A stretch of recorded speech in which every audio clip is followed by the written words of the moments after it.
سورۃ الانعام کی آیت نمبر 2.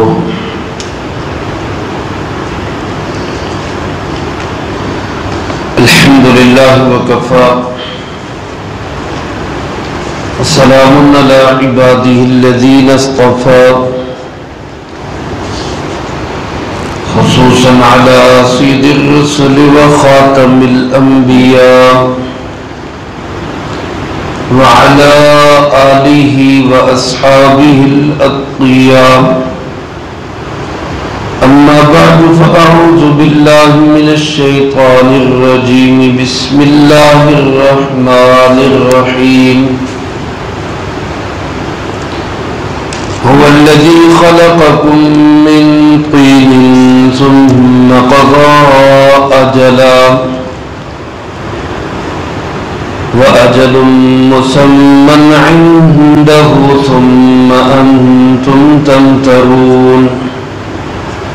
وهو الله في السماوات وفي الأرض يعلم سركم وجهركم ويعلم ما تكسبون.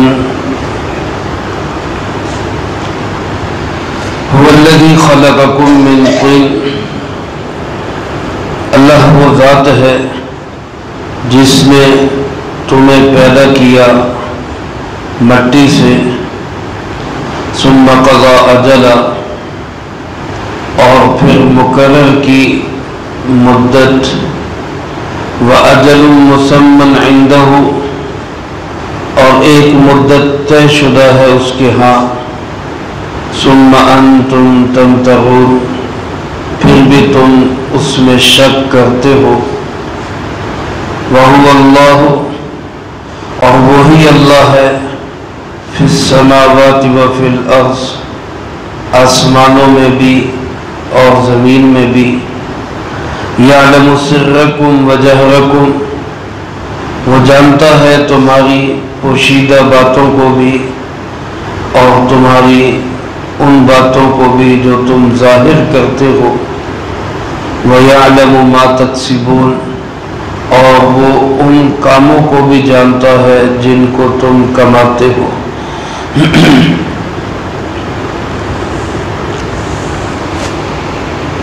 اس سے پہلی آیت مبارکہ میں جو سورۃ الانعام کی پہلی آیت مبارکہ ہے، اللہ رب العالمین نے اپنی توحید کو بیان کرتے ہوئے پورے جہان کی تخلیق کا ذکر کیا کہ آسمانوں کا خالق بھی اللہ ہے اور زمینوں کا خالق بھی اللہ ہے. اور یہی چیز اس بات کی دلیل ہے کہ عبادت کے لائق، سجدے کے لائق، نظر و نیاز کے لائق، پکارنے کے لائق بھی صرف کون ہے؟ اللہ ہی ہے. کچھ لوگوں کا عقیدہ توحید بھی تھا، ملت ابراہیمی پہ ہونے کے دعوے بھی تھے، لیکن توحید انہوں نے خراب کر لی تھی کہ کہنے لگے کہ جی شر کا خالق اور ہے، خیر کا خالق اور ہے. کم سے کم 2 خداؤں کے قائل ہو گئے، کوئی 3 کے قائل ہو گئے. اللہ پاک نے بتا دیا کہ اندھیروں کا خالق بھی اللہ ہے اور روشنی کا پیدا کرنے والا بھی اللہ ہے. گویا ہر چیز دنیا کی، وہ چاہے تمہیں شر لگے چاہے خیر لگے، سب کس کی بنائی ہوئی ہے؟ اللہ پاک کی بنائی ہوئی. اور کوئی چیز بھی اللہ نے بیکار اور بے فائدہ پیدا نہیں کی. نہیں کوئی چیز نکمی قدرت کے کارخانے میں، ہر چیز کارآمد ہے. اس عالم کبیر کی تخلیق کے ذکر کے بعد اللہ پاک نے عالم صغیر کی تخلیق کا ذکر کیا. علماء نے لکھا جس طرح یہ پوری کائنات ایک عالم اور ایک جہان ہے، اسی طرح انسان یہ ایک چھوٹا جہان ہے اور یہ ایک مستقل جہان ہے، ایک عالم ہے انسان. اس جہان کو پیدا کرنے والا بھی کون ہے؟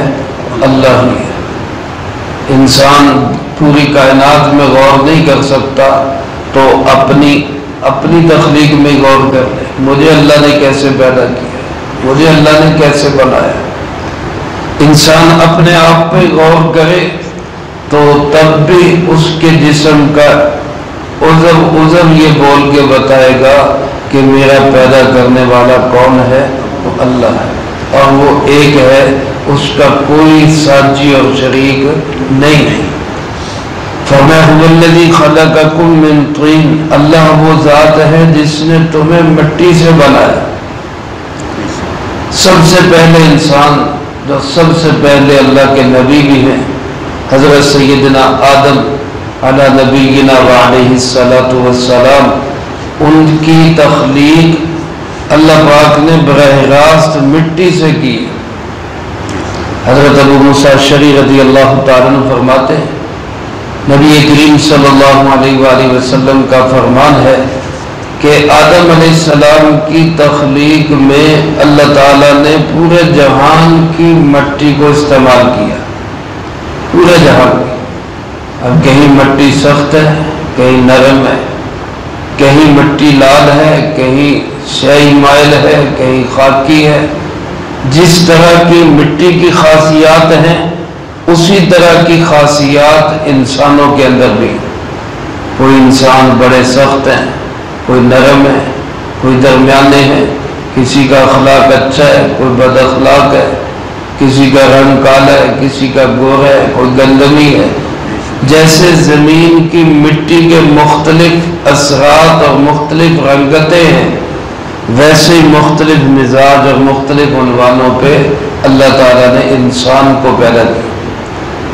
تو پہلے انسان غلط نظریہ ایک بتایا جاتا ہے کہ جی انسان پہلے بندر تھا، پھر ترقی کرتے کرتے انسان بن گیا۔ جو یہ بتاتے ہیں ہو سکتا ہے ان کو اپنی نسل اور نسب میں کوئی شک ہو۔ ہمیں تو الحمدللہ یہ 100% یقین ہے کہ ہماری نسل اور ہمارا نسب ایک پاکیزہ انسان حضرت آدم علیہ السلام اور ایک پاکیزہ خاتون سیدہ حوا سلام اللہ علیہا سے چلا ہے، اور دونوں ہی مقدس ہستیاں۔ میرے محترم دوستو، اگر انسان سوچے کہ بھئی اللہ پاک نے تو ہر انسان کی تخلیق کا ذکر کیا کہ ہر انسان کو ہم نے مٹی سے بنایا، تو ہر انسان تو مٹی سے نہیں بنتا، لیکن اگر اس پہ بھی غور کریں تو ہر انسان بنتا ہے ایک قطرہ آب سے، اور وہ جو قطرہ آب ہے وہ پیدا ہوتا ہے خون سے، اور خون پیدا ہوتا ہے خوراک سے، اور خوراک پیدا کہاں سے ہوتی ہے؟ وہ مٹی سے۔ تو گویا ہر انسان کی تخلیق میں بھی جو بنیادی کردار ہے وہ مٹی کا ہے، اور مٹی ایک ایسی چیز ہے جو اللہ کی مخلوقات میں سب سے گویا پست سمجھی جاتی ہے، جس کو ہر کوئی رونقتا ہے، ہر کوئی پامال کرتا ہے۔ انسان بھی اس کے اوپر پاؤں رکھتے ہیں، جانور بھی پاؤں رکھتے ہیں، اس پہ گندگیاں بھی پھیلائی جاتی ہیں، اس پہ بہت سارے یوں کہہ لیں کہ ہر چیز کو اس میں جو ہے نا وہ ذلیل کیا جاتا ہے، لیکن اللہ کی شان ہے، اللہ نے عزت دی تو اسی مٹی سے بنے ہوئے کو اپنا خلیفہ بنا دیا۔ اللہ نے اس کو ایسی عزت دی اس کی عاجزی اور انکساری کی وجہ سے۔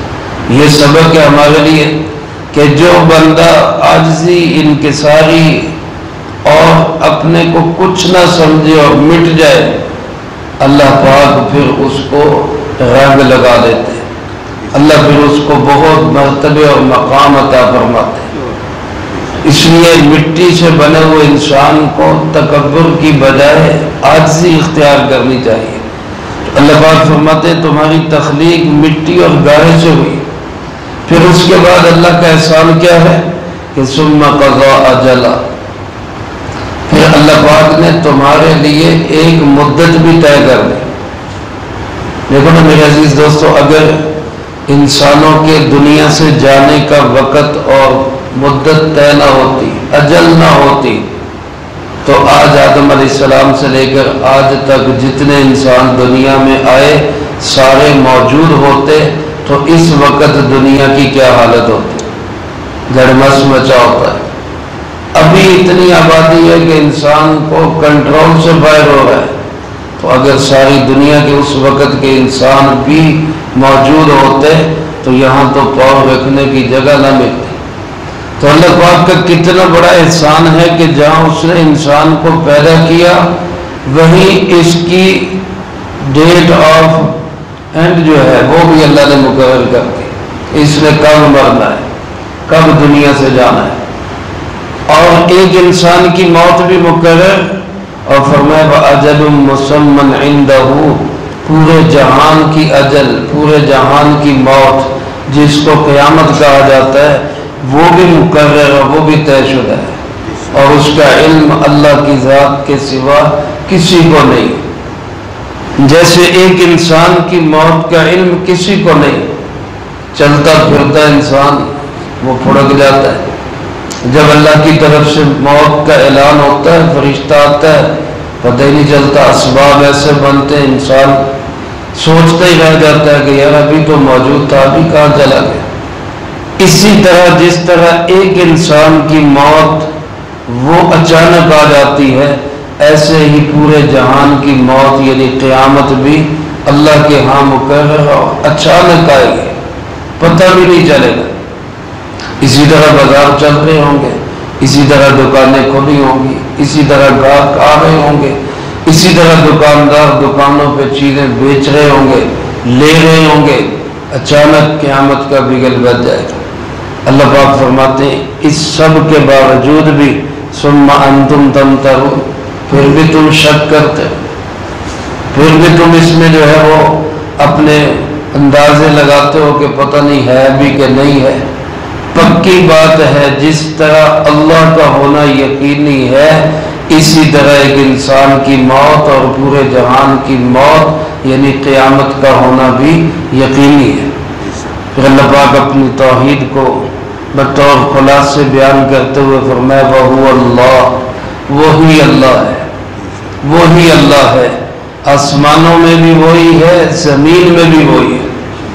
یہ نہیں کہ آسمانوں کا خدا کوئی اور ہے، زمین کا خدا کوئی اور ہے، ایسا نہیں، پوری کائنات کا مالک حقیقی، خالق کائنات اور معبود اور ساری کائنات میں سجدوں کے لائق وہ صرف ایک ہی ذات ہے، اور وہ کون ہے؟ وہ اللہ ہے۔ فرمایا آسمانوں میں بھی وہی، زمین میں بھی وہی، اور اس اللہ کی علمی صلاحیت، علمی قوت، علمی پاور ایسی ہے کہ وہ تمہاری ظاہر کی ہوئی باتوں کو تو جانتا ہی ہے، تمہاری پوشیدہ باتوں کو بھی جانتا ہے۔ یعلم سرکم وجہرکم، سر کو اللہ نے پہلے ذکر کیا، جہر جو ہے وہ تو پتہ ہی ہوتا ہے، کوئی چیز کسی کے سامنے ظاہر کر دی جائے اس کا تو پتہ ہی ہوتا ہے، لیکن کوئی کسی سے چھپا کے رکھی جائے اور اس کو اس کا بھی پتہ ہو تو یہ بڑی طاقت اور بڑی قوت ہے۔ میرے دل میں کیا چھپا ہوا ہے آپ نہیں جانتے، آپ کے دل میں کیا ہے میں نہیں جانتا، لیکن ہم سب کے دلوں میں جو کچھ ہے اس سب کو جاننے والا بھی کون ہے؟ فرمایا وَيَعْلَمُ مَا تَكْسِبُونَ، جو کچھ تم کماتے ہو، جو عمل کرتے ہو، اچھا برا، سب کو جاننے والا اللہ پاک ہے۔ میرے عزیز دوستو، اگر ہم یہ تصور ہر وقت اپنا لیں کہ میری ہر حرکت، ہر کام، ہر قول، ہر فعل کو کون جانتا ہے؟ اللہ پاک، تو اس تصور کے ساتھ نماز پڑھیں گے تو نماز پڑھنے کا بھی لطف آئے گا، نماز پڑھنے کا بھی مزہ ہے۔ لیکن ہم نماز پڑھ رہے ہیں اور ہمیں پتہ ہو کہ ہمارے ابا جان ہمیں دیکھ رہے ہیں تو نماز کی کیفیت ہی بدل جاتی ہے۔ اگر ہم نماز پڑھ رہے ہیں اور ہمیں پتہ ہو کہ استاد ہمیں دیکھ رہے ہیں تو ہماری نماز کے انداز ہی بدل جاتے ہیں کہ استاد دیکھ رہے ہیں۔ اگر یہی تصور دل دماغ میں بیٹھ جائے کہ میں نماز پڑھ رہا ہوں اور مجھے دیکھ رہا ہے کون؟ میرا اللہ، تو نماز کی کیفیت ہی بدل جائے، اس میں سکون و اطمینان پیدا ہو جائے اور اس نماز کے اندر لذت پیدا ہو جائے۔ اللہ ہمیں اس کا تصور اور اس کا یقین نصیب فرمائے۔ 24 گھنٹے اسی تصور کے ساتھ گزاریں کہ ہر وقت مجھے دیکھنے والا کون ہے؟ اللہ۔ میری حالت کو جاننے والا کون ہے؟ اللہ۔ اللہ مجھے آپ کو سب کو اس کا یقین نصیب فرمائے، جو کہا سنا اس کو زندگی میں لا کے دوسروں تک پہنچانے کی توفیق عطا فرمائے۔ اللهم لك الحمد كما ينبغي لجلال وجهك وعظيم سلطانك، اللهم لا أحصي ثناء عليك أنت كما أثنيت على نفسك، اللهم لك الحمد كما أنت أهله، صل على محمد كما أنت أهله، وافعل بنا ما أنت أهله، فإنك أهل التقوى وأهل المغفرة، اللهم وفقنا لما تحب وترضى من القول والعمل والفعل والهدي والنية، إنك على كل شيء قدير، اللهم لك الحمد كما ينبغي لجلال وجهك وعظيم سلطانك، اللهم ربنا آتنا في الدنيا حسنة